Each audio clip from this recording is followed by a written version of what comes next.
आपल्याला एक सांगू इच्छितो. तर खरं तर मी आलो होतो घनसोली स्टेशनला माझ्या फॅमिलीला सोडायला.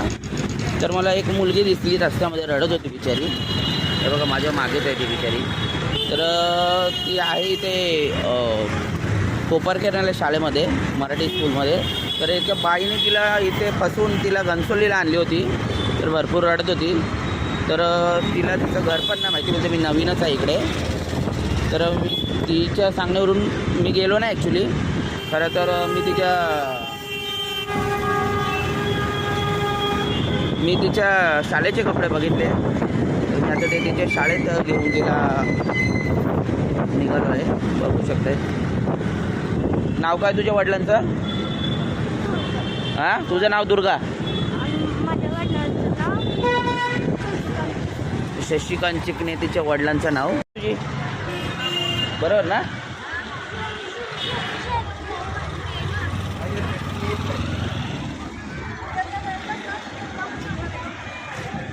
हीच आहे शाळा.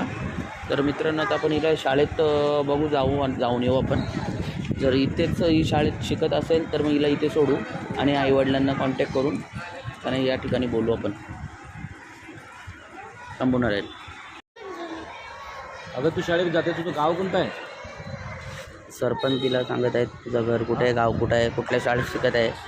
तिला पण ॲक्च्युली माहिती नाही. खरं तर आपण बघू शकतो नाही, स्टेशनवर रडत होती. तर कायच नाही तिच्याकडे ॲड्रेस. पण मी तिला असं नाही सोडणार, तिला तिच्या आईवडिलांपर्यंत सोडणार किती वेळ झाला तरी. तिच्याकडे असं काहीच नाही लिहिलेलं, का शाळा क्रमांक काय आहे काय नाही. ये हा नहीं है डीमार्ट चेल्सी स्कूल है, वो डीमार्ट के उधर स्कूल है, वो हॉस्पिटल है सामने. हाँ, नाम क्या है तेरा? अनिता टीचर कितने पढ़ेला है तेरा? अनिता टीचर क्लास मध्ये कोण आहे? बघू शकते त्या मुलीची आई आलेली आहे. अहो, ती रडत होती त्यांना. सांगा तिला. बघू शकते, नवीन आलात तुम्ही? आम्ही काय बोलतो? बघू शकते.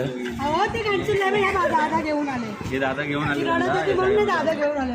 रडू नका, त्यांची आई भेटलेली बघू शकते. आई ती तुम्हाला शोधते. ती बोलते आई कुठे दिसलीच नाही.